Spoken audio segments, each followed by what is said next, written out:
국회 대치 상황은요, 오늘도 계속되고 있습니다. 오전에 보신 것처럼 국회의장과 원내대표의 정례 회동이 있었는데요. 처리 방안을 논의하기는 했지만 합의하지 못했습니다. 정세균 국회의장 잠시 뒤죠. 오후 4시에 본회의를 소집을 해서 지방선거 출마자들의 사퇴서를 처리하겠다고 밝혔습니다. 전국 상황 분석을 해보도록 하겠습니다. 두 분 모셨는데요. 장성욱 건국대 행정대학 원장님, 그리고 유용화 한국외국어대학교 미네르바 교양대학교의 초빙 교수님입니다. 어서들 오십시오. 네, 안녕하세요. 예. 자, 본격적으로 얘기하기 앞서서요. 지금 2달째 국회 파행이 이어지고 있는데 국민들은 이것을 어떻게 생각하는지 이걸 보여주는 여론조사를 먼저 저희가 좀 보고 말씀을 이어가도록 하겠습니다. 국민 10명 중 8명은 국회의원에게도 무노동, 무임금, 노동원칙 적용해야 한다. 이런 조사 결과가 나왔는데요. 보셨습니까? 네, 역시 그 칼막스의 말이 맞는 것 아닙니까? 유족서회라는 그런 말이 있는데 예. 국회의원들, 선출하는 우리 국회의원들은 국민들을 뽑힐 때는 왕으로 모시고 네. 일단은 뽑아놓으면 노예로 생각한다. 입법 활동은 결국은 국민을 위한 서비스 아니겠습니까? 그래서 국회를 우리가 입법부 이렇게 하기 때문에 입법률이 상당히 중요하다. 뭐 이렇게 보는데, 물론 지난 19대랑 지금이랑 비교를 하면 지금 이제 1년 정도 지난 시점에서 거의 이제 반 정도 지금 돌아오지 않았습니까? 예. 이 시점에서 보면은 대표 발의한 한 건 없는 국회의원이 70명이 넘는다고 합니다. 네.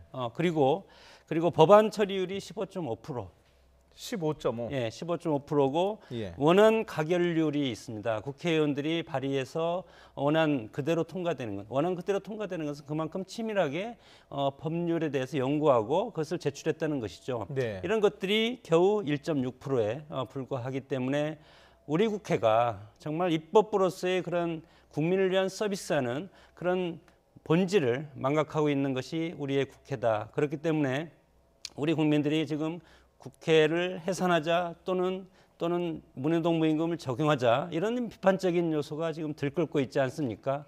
여당과 야당이 합의를 하는 그런 24시간 불이 켜져 있는 우리 국회, 이런 것들은 총선 때 국민들한테 그렇게 수없이 대냈으면서도 일단은 국회의원이 되고 나서는 여야 간의 당리당략적인 정쟁에 앞서고 있는 이런 모습이 대학에서 학생들을 가르치는 교수로서 상당히 비판하고 싶습니다. 네.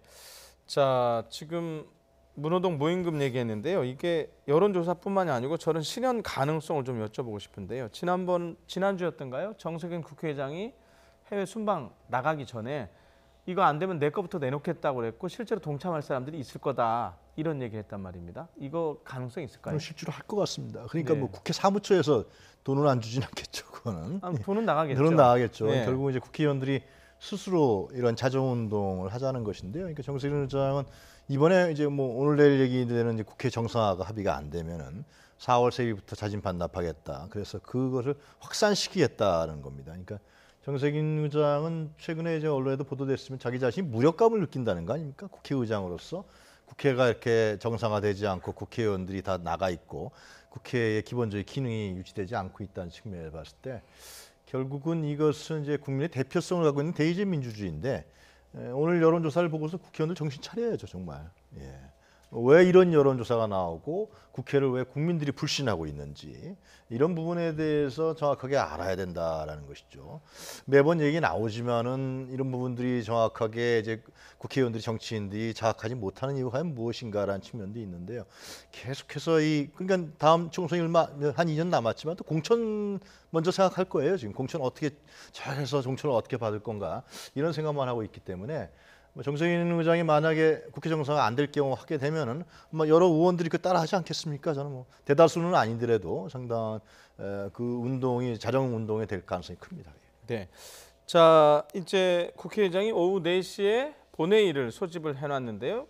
우선은 지방선거를 출마하겠다고 한 국회의원 4사람 사퇴서, 사직서를 처리하기 위한 건데요. 이게 지금 야당은 크게 반발을 하고 있어요. 이 소집한 것 자체를 어떻게 처리될까요? 국회의원이 사퇴를 하면 당연히 보궐선거를 치르게 돼 있고 국회의장한테 제출해서 국회를 통과하는 것은 저는 형식의 문제라고 봅니다. 예. 그래서 지금 우리 국회가 여당과 야당이 이렇게 치열하게 싸우고 있는 것이 상생의 정치가 네. 실종됐다고 하는데 저는 상생의 정치보다 훨씬 더 수준이 낮은 상식의 정치가 실종됐다고 봅니다. 그렇기 때문에 국민들이 뽑아놓은 대표자가 본인의 정치적인 결단에 의해서 의원직을 사퇴하고 그리고 지방선거에 출마를 한다면 국회에서 형식 논리로서 이것을 도장을 찍어줘야만이 완벽하게 다시 국민들의 어떤 참정권을 보장할 수가 있는 것 아니겠습니까? 예. 이런 상황에서 물론 한국당 입장에서도 여러 가지 지금 한국당이 야당이 요구하는 것을 여당이 받지 않기 때문에 이런 것들을 무기로 해서 여당을 압박하는 그런 수단도 일정 부분 이해는 할 수가 있겠지만 예. 그러나 여당은 여당대로 야당은 야당대로 자신들의 요구하는 것을 조금씩 물러나서 예. 무엇이 우선이고 그리고 상식적인 것이 무엇이고 그리고 나서 특검은 저는 고도의 정치적인 그런 여러 가지 영향이 상당히 큰 그런 이슈라고 봅니다. 이런 상황에서 전향적으로 국회와 국민 무엇이 우선이냐 이런 것들을 보고 전향적으로 결단을 내려야 된다고 봅니다. 예. 지금 저희가 보여드리는 영상은 이 시각 국회 본회의장 앞쪽 들어가는 문 앞쪽이죠. 저희가 보통 로텐더홀이라고 하는데 로텐더홀 쪽이라고 얘기를 하는데 오늘 오전에 자유한국당이 여기에서 의원총회를 열었고요.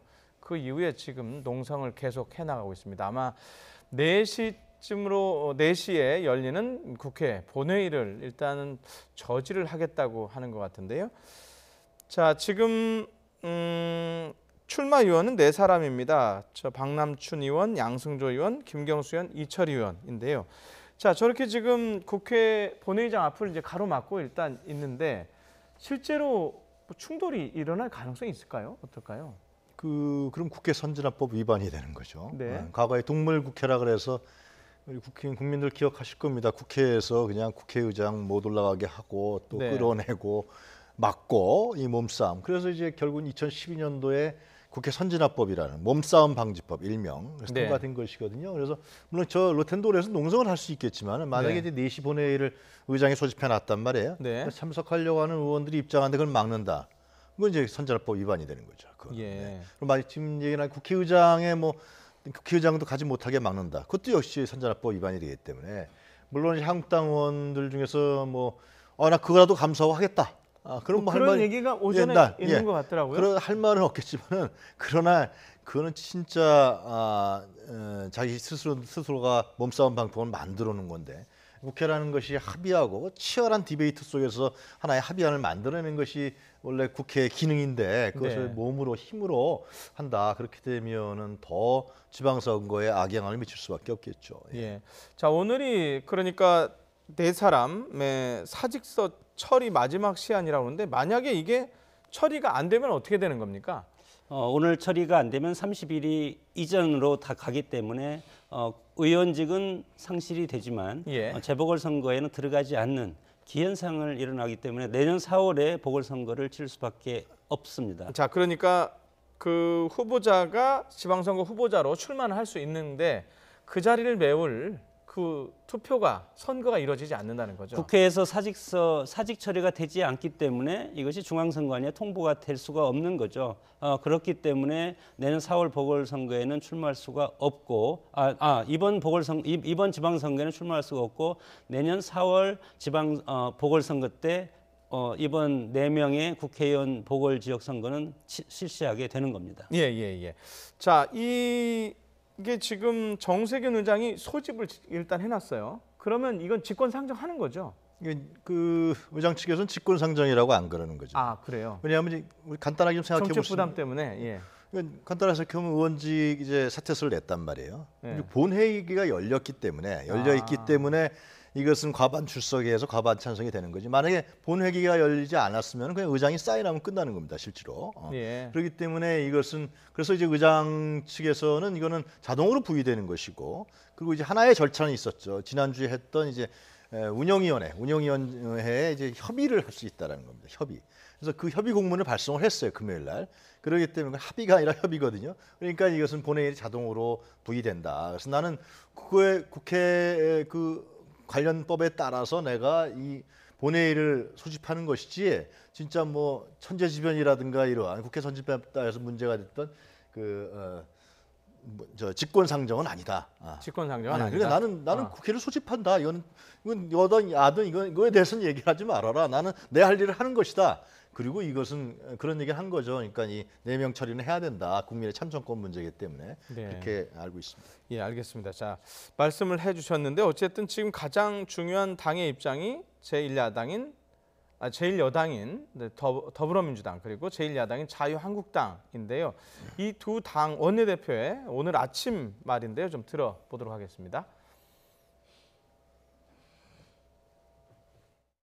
국회의원이 사직서를 제출하면 회기 중에는 의장이 서명을 하면 자동으로 본회의에 상정하도록 되어 있습니다. 만약에 국회가 이것을 하지 못한다면 선거에 출마하는 의원들에게 사퇴하지 말라 이렇게 사퇴를 방해하는 그런 꼴이 되고 맙니다. 저는 야당이 오늘은 또 국회의장이 국회법에 따라서 소집한 본회의고 그래서 정쟁으로 만들 사안이 아니라고 생각합니다.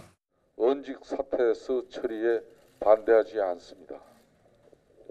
국민의 참정권을 보장하는데 국회가 이를 반대할 이유가 하나도 없습니다. 자유한국당이 진정으로 원하는 것은 국민의 참정권을 보장하는 것만큼이나 국민의 알 권리도 보장해 달라는 것입니다. 특검만 받아들여진다면 추경이든 민생 법안이든 민주당이 원하는 모든 안건을 전향적으로 받아들일 마음의 준비가 다 되어 있다는 말씀을 누차 강조해 왔습니다.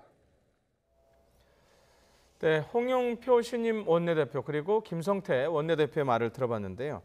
지난주에 홍영표 신임 원내대표가 이제 새롭게 업무를 시작하면서 혹시 뭔가 접점을 찾지 않느냐 이런 기대가 좀 있었어요. 근데 지금 전혀 그런 분위기 아니죠. 예, 집권 여당의 이제 원내대표고 국정을 드라이브를 해야 될 것이고 그리고 문재인 정부와 같이 가야 되는 입장이 제1당의 원내대표 아니겠습니까? 그렇기 때문에 외부에서 당선이 되고 내부에서 들어와서 현실적으로 내막을 들여다보니까 만만치 않다 이렇게 판단을 했을 겁니다.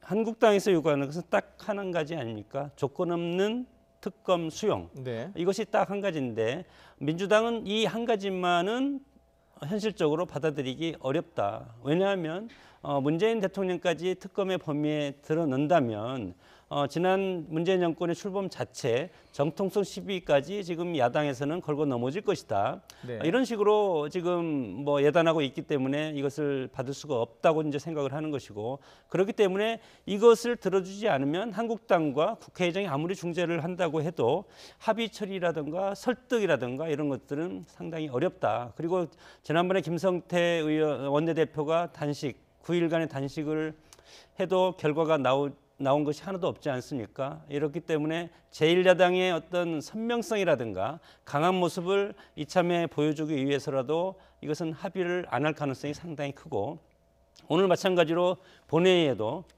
지금 뭐 로텐들에서 계속 지금 어제 저녁부터 집회도 했고 네. 그리고 뭐 의원총회도 했지 않았습니까? 이런 상황에서 오늘 물론 방해를 강하게 막지는 못하겠지만 상당히 보이는 쪽에서 들어가는 의원들을 들어가지 못하게 이렇게 무언의 시위를 할 가능성은 상당히 크고 이것이 전 국민들이 지금 보고 있는 이 시점에서 상당히 우리 국회가 아직도 20대 국회가 됐지만 19대, 18대 국회처럼 그런 모습을 보이고 있다. 이런 어떤 부정적인 측면의 여론이 형성될 가능성이 상당히 크다고 봅니다. 예. 만약이지만요. 오늘 일부 야당이 뭐 불참을 하더라도 본회의가 만약에 열리면 이 표결을 해서 통과할 가능성은 있는 거죠? 지금 그 점이 아직 퀘스천 마크인 것 같습니다. 그래요? 그러니까 지금 오늘 오전에 아마 이용주 민평당의 수석 부대표가 우리 당원 중에서 예를 들면 이 부분을 유예하자고 하는 사람이 있다라는 발언을 해서 그게 아마 화제가 되는 것 같은데요. 예. 그러니까 지금 147명 이 참석해야 되는 거 아닙니까? 네. 일단 과반 출석이 돼야 되니까 현재. 지금 전체 제적위원이 293명이니까 네, 그렇죠? 그렇습니다. 그렇기 때문에 147명이 참석해야 되는데 잘 따져보니까 하여튼 뭐 민평당, 정의당, 무소속 또 정세균 의장 합치면은 149까지 지금 가능하다는 거 아니에요? 예, 149. 그래, 뭐죠? 장관들도 다 오고 실제 예. 나가 있는. 그런데 이제 거기서만 민평당에서 막 몇 명이 예를 들면은 참석하지 않으면은 이건 사실상 불발되는 케이스가 되는 것이죠. 물론 이 문제에 관해서 지금 홍영표 원내대표라든가 민주당이 뛰고 있을 것이고 그러겠지만 그래서 이제 이런 점들이 아마 있는 것 같아요. 그러니까 합의를 좀 하는 게 좋다라는 문제. 결국 수사 대상에 대한 문제인데 누구나 상식적으로 문재인 대통령이 넣는다는 것은 뭐 그 말이 안 되는 것 같고요. 좀 수사 대상을 좁혀서 어떻게 적시할 거냐라는 문제. 이 문제가 지금 남아 있는 게 핵심입니다. 나머지는 다 이미 다 합의가 된 거고요. 그 다음에 이제 만약에 이것이 표결로 들어가서 이제 명분은 그 국회의원 사퇴 문제가 더 커요, 실제로 특검보다요, 국민적 입장에서 봤을 때. 그런데 이것이 표결로 들어가서 만약에 통과가 된다, 예를 들면은 예. 뭐 147명이 다 나와서요. 그러면 이제 지금 로텐도에서 농성하는 한국당은 향후에 국회 일정에 전혀 협조를 안 할 겁니다. 실제로 그렇게 되면은 예를 들면 이보다 더 장기 파행. 네, 밑에는. 그럼 그냥 지방선거까지 가는 거죠. 이렇게 되면은. 그러니까 실제로 이것은 여야 공이 다 마이너스밖에 될 수밖에 없는 것이죠. 근데 특히 한국당 입장에서 봤을 때는 아니 어차피 우리 지방선거 좀 불리한데 이런 부분이라도 부각을 시켜야 되는 거 아니냐, 뭐 그런 생각도 갖고 있는 것 같고. 그렇기 때문에 아마 그런 파행 사태를 측면을 봤을 때는 이 사태 부분보다도 이게 더 중요한 거 아니라고 또 일부 국회의원들이 생각할 수도 있다라는 것이죠. 그래서 4시에 이제 뭐 얼마 안 남았죠. 4시에 나오면 이제 인원수를 다 좀 막지는 못하니까요. 하여튼 뭐 언성은 있겠지만 몸으로 막지는 않을 겁니다. 그거는 국회 선진화법 위반이니까. 그럼 다 입장을 할 텐데 그때 이제 과연 147명을 채울 수 있느냐. 숫자가 중요하죠. 그때 중요하죠. 만약에 채우면은 이제 그냥 통과되는 거고. 그러면 이제 국회는 이제 결국은 이제 파행을 할 수밖에 없고 그 파행을 이제 신임 홍영표 원내대표가 어떻게 풀어낼 거냐, 이런 건 또 홍 대표의 과제가 되는 것이고요. 근데 만약에 채워지지 않으면은 이건 또 골치 아파지는 거죠, 아주. 그러면은 실제로 그 자리에서 다시 협상을 해야 되는 것인지 아니면 그냥 끝나는 것인지. 하여튼 이번에 오늘 24일이라는 데드라인이 하여튼 여러 가지 문제가 난마처럼 얽혀 있기 때문에 이게 쌓여 있어요. 4월부터 이렇게까지 와 있는 것 같습니다. 뭐 어떻게 어느 각도에서 보든지 민주당 집권 여당이 상당히 리스크를 안고 갈 가능성이 상당히 큽니다. 그렇기 때문에 집권 여당의 정치력이 지금 발휘해야 할 지금 아주 중요한 순간인 것이, 이번에 더불어민주당이 3명 사퇴하지 않았습니까? 그리고 이철우 의원이 한국당이 1명인데 한국당에서는 이번에 안 되는 것이 훨씬 유리하다고 보는 겁니다. 첫째로는 시간을 벌어서 내년 4월까지 가면 어떤 변수가 있을지 모르고 지금 당장 재선거를 국회의원 보궐선거를 하면은 그대로 갈 가능성이 있고, 뭐 이런 상황. 한국당에서는 급할 필요가 없다는 급할 거죠. 필요가 없다는 것이고, 두 번째는 또 중요한 것이 국회의장 임기가 29일로 마감이 되고 그리고 나서 그러면 국회법에 보면 5일 전에 선거를 치르게 돼 있습니다. 명목적으로. 그러면 24일 날 재적의원 과반수가 참석해서 과반수 찬성을 해서 국회의장을 선출해야 되는데 여기도 마찬가지로 지금 뭐 지방선거 때문에 여야가 이거에 대해서 의사일정이 합의하겠습니까? 여기에서 어그러지면 이런 모든 것들이 다 지금 이제 어그러져서 국회의장도 없는 국회가 또 우리 앞에 또 놓일 겁니다. 그야말로 그렇게 되면 정말 식물국회인데. 그래서 이것은 오롯이 민주당이 떠안고 가야 되는 건데 민주당이 이런 것들을 정치력이 필요하다는 것이 바로 이런 지점이고, 그러면 6.13 지방선거가 끝나도 만약에 원구성도 안 되고 의장, 부의장 안 되고 상임위원장도 안 되고 그러면 식물국회에다가 난파선 국회가 되는 것 아니겠습니까?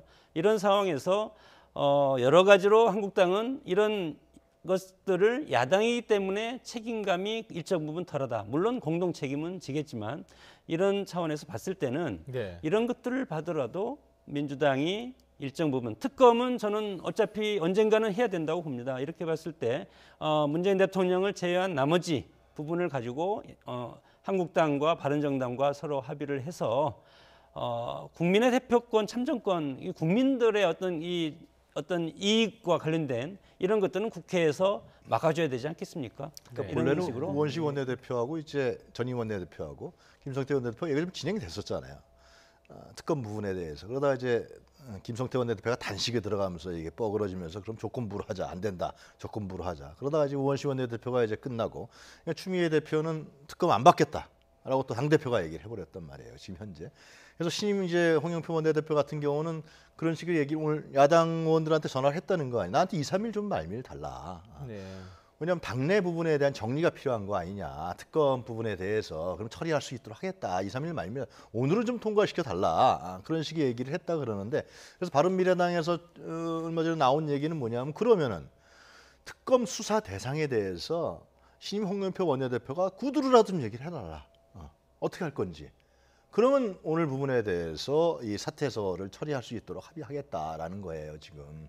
그래서 지금 이제 수석부 대표들끼리 지금 뭐 협상한다 그러는데 그거는 그냥 예를 들면 제가 보기에는 우리도 협상한다 그런 거 국민한테 보여주려는 거고요. 결국 이제 4시에 모였을 때 몇 명이 모일 것이고 그게 통과되냐 안 그다음에 이제 홍영표 원내대표 입장에 봤을 때도 이것이 특검이 자꾸만 정권 공세적 차원으로 정치 공세처럼 나온 것은 부담이 될 수밖에 없죠. 이건 현재는 그게 정권의 아주 그냥 핵심부로 자꾸만 이렇게 정치 고생적으로 공세적으로 파행적으로 오는 부분에 대해서는 또 원내대표는 막아야 된단 말이죠. 그런 측면에서 봤을 때 과연 특검 부분을 가지고서 또 근데 그러나 자기가 이걸 파행으로 일으키면은 국정 정상화 안 되면 굉장히 또 부담이 커요. 그래서 제 생각에는 그 뭐 김동철 원내대표 얘기한 대로 홍 원내대표가 특검 수사 대상에 대해서 구두로라도 좀 서로 간에 얘기를 하면서 오늘 부분에 대한 사퇴 부분은 다 부담이 있으니까 통과시키는 안이 됐으면 좋겠는데 만약 그런 부분이 안 되면 이거는 뭐 뻐그러지는 수밖에 없다. 네. 예, 그 이번 사태의 시작이 이른바 드루킹 아닙니까? 그리고 이제 지금 이제 마지막에 어떻게 결론이 날지 모르지만 그 끝은 이제 드루킹 이른바 특검이 될 건데요. 조금 전에 말씀하시기를 여당에서 정치력을 발휘 좀 했으면 좋겠다 그러는데 발휘할 여지가 좀 있나요? 지금? 그것은 어떻게 마음 먹기에 달린 건 아니니까 특검법이 실행된다 하더라도 지방선거 지난 다음에 일단은 특검이 진행이 되고 저는 지방선거에 영향을 끼칠 수는 없다고 봅니다. 그리고 예. 김경수 의원 자체가 네. 김경수 후보 자체가 특검 그 이상인 것도 받는다고 천명하지 않았습니까? 네. 몇 차례 걸쳐서 국민 앞에서 천명을 했기 때문에 그러면 본인도 특검을 받겠다고 했고 청와대도 당한테 맡겠다고 했고 그러면 이 모든 것이 지금 민주당에 가 있고 민주당이 이것을 받냐 안 받냐 그래서 한국당은 민주당한테 받으라는 것 아닙니까? 청와대도 받고 김경수 의원도 수차례에 걸쳐서 그거보다 더한 것도 나는 결백하니까 자신 있게 받겠다 이렇게 됐으면 근데 당으로서는 정치적인 부분을 책임을 져야 되는 거고 지방선거를 당이 중심으로 해서 이끌어 가야 돼서 완벽하게 승리로 만들어야 되는 것 아닙니까? 이런 상황에서 특검을 했을 때 여러 가지 억측적인 기사가 상당히 많이 나올 겁니다. 이런 것들이 지금까지 잘 쌓여진 이런 여론적 흐름 이런 것들을 훼손할 가능성도 있다고 보는 거기 때문에 이 특검을 합의해도 좀 더 뒤늦게 지방선거가 끝난 다음에 특검을 하면 당으로서도 지방선거에 여러 가지 손상이 가지 않고 이렇게 치르기 때문에 그러나 한국당 입장에서는 지방선거 전에 해야만이 민주당한테 어떤 일정 부분 타격을 입힐 수 있다 이렇게 좀 생각을 하는 거고 서로 여러 가지 목표, 지향점은 같지만 방식에 따라서 상당히 다르다. 시점에 따라서 상당히 생각하는 것 그리고 정치적 이득 이런 것들이 다르다고 생각하기 때문에 지금 합의가 되지 않는다고 봅니다. 자, 유 교수님은 네. 여당이 발휘할 수 있는 뭐 특검의 범위라든가 이런 거에서 정치력이 발휘가 될 수 있을까요? 지금 뭐 그 야당 입장에서 봤을 때는 신임 홍영표 원내대표에 대한 신뢰를 어떻게 만들느냐라는 것이 제일 중요합니다. 지금 민주당도 사정이 복잡하지 않겠습니까? 특검 수용에 관련해서 다른 이견이 있을 거고요. 털고 가자는 사람도 있을 테고 아니면 이건 받을 이유가 없다. 이번에 뭐 지방선거 우리가 낙승할 것이고 예를 들면 지금 북미 정상회담 예정돼 있고 그런데 이걸 괜히 받아서 우리한테 정치적 공세를 그런 뻔한데 정치 공세할 것인데 이렇게 할 이유가 뭐가 있느냐 이런 또 의견이 홍영표 원내대표가 그걸 정리하겠다라는 거거든요. 이제 그거를 이제 야당의 원내대표들이 믿느냐 안 믿느냐 차원이 있는 것이죠 결국은. 그래서 이제 결국 아까 말씀드린 구두로라도 예를 들면 김동철 김성태 원내대표하고 얘기를 해서 이 문제에 대해서 그럼 홍영표 원내대표 내가 분명히 처리하겠다. 그리고 만족할 만한 합의 수준을 만들어내겠다라는 부분들 외에는 지금 예를 들면 수사 대상을 적시한다는 것이 현재로서는 참 간단하지가 않거든요. 이 자체가 워낙 많은 부분이 같이 있기 때문에 네. 그러나 하여튼 만약에 제가 보기엔 4시에 만약에 이것이 제대로 된 정상적인 부분으로 돌아가지 않으면은 여야 공이 이거는 상당히 부담이 느낄 수밖에 없습니다. 네. 그래서 무슨 안을 낼 것으로 보입니다. 하여튼. 네, 4시 전에 어떤 정치력이 발휘가 될지 아니면 말씀하신 대로 또 다른 파행의 어떤 결과물이 나올지 좀 지켜봐야 될 것 같고요. 자, 이번엔 지방선거 얘기 좀 해보겠습니다. 지방선거가 지금 정확하게 이제 한 달 앞으로 다가왔는데요. 대체적으로 예전에 비하면은 너무 사람들이 잘 몰라요. 뭐 지방선거 하루 전에 뭐 미북 정상회담이 잡혀 있는 것도 그렇고 그 다음 날은 뭐 좀 약간 다른 문제지만 월드컵도 잡혀 있어요. 그러니까 끼어 있는 형국인데 이 지방선거 지금 이슈도 없고 누가 나왔는지 모른다고 하는데 이렇게 놔둬도 될까요? 글쎄 뭐 지방 정부라고 하지 않습니까? 예. 중앙 정부와 지방 정부 상당히 풀뿌리 민주주의의 싹을 키운 그런 아주 중요한 선거고 우리 지역의 일꾼을 뽑는 선거 정말 중요한데 네. 이것이 큰 정치 논리에 막혀서 그리고 국제 정치 이슈에 빨려들어서 특히 모든 것을 빨아들이는 블랙홀이라는 북한 문제에 이게 빠져들어서 네. 그리고 여당과 야당의 여러 가지 당리당략적인 정쟁에 빠져서 이것이 이슈가 실종돼 있다는 것은 우리 민주주의가 상당히 위기다. 저는 그렇게 보고 상당히 안타까운 부분이라고 봅니다. 특히 지방선거가 중요한 것은 지방의 경제, 특히 이제 뭐 여러 가지 지금 글로벌 경제 위기가 꾸준히 지속되고 있지 않습니까?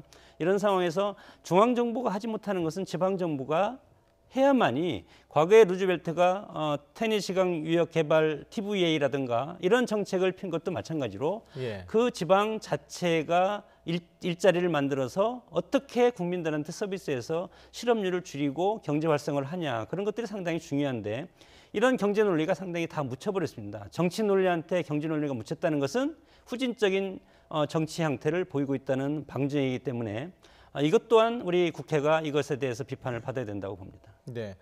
자, 여론조사 결과를 하나 더 볼 텐데요. 남북 정상회담 직후에 나타났던 이른바 민주당 강세, 한국당 약세가 지금 계속해서 이어지고 있는데요. 네. 지금 그래서 보면 뭐 민주당의 주요 후보들은 잘 드러나지 않으려고도 해요. 뭐 그대로 놔도 되는데 뭐하러 하느냐. 이래서 서로 각자 뭐랄까 정책적인 어떤 토론 이런 부분이 잘 안 되고 있는 부분도 있어요. 이것도 참 심각한 거 아닙니까? 참 이번 지방선거 이제 나중에 뭐 결과가 나오겠지만은 네. 상당히 특이한 거죠. 남북 정상회담 지금 말씀하신 대로 북미 정상회담이 이루어지면서 사실상 지방선거에 대한 관심이 별로 없는 겁니다. 국민들이.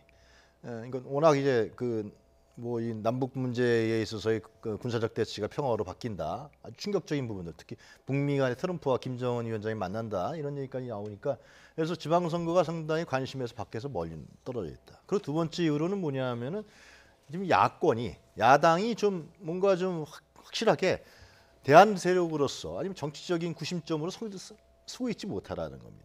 그렇기 때문에 과거의 보수층이라든가 야권을 지지했던 사람들도 이 야권에 실망하기 때문에 정치 세력에 그렇기 때문에 더 관심이 멀어지고 있는 거고 더욱더 큰 것은 이제 이렇게 뭐 어떤 한 정부에 대해서 대결적 저항으로서 나갈 경우에는 지방선거가 심판선거와 평가사가 되기 위해서 야권에 좀 리더가 있어야 되거든요. 확실한 구심점이 야권의 대표성이 누가 있어야 되는데 이게 없어요 지금. 그러니까 더욱더 관심이 멀어져가는 그러면서 뭐 지금 앵커께서 지적하신 대로 이 지방선거는 문재인 정부를 위해서도 중간 평가 선거가 되는 게 중요합니다. 저는 그렇게 생각하는데 그런 부분들이 이제 평가적 측면보다도 큰 흐름에 묻혀가게 되면은 지금 갖고 있는 여러 가지 내재적인 모순이라든가 문제점 이런 부분도 같이 묻혀가기 때문에 드러나지 않기 때문에 또 나중에 해결하려고 그러면 상당히 힘들어지는 그런 과정으로 갈 수 있다고 생각합니다. 네, 그 지방선거 중에 엊그제부터 좀 시끄러워지고 있는 지역이 하나 있어요. 저 경기도지사인데요. 네. 이른바 당대당 프레임이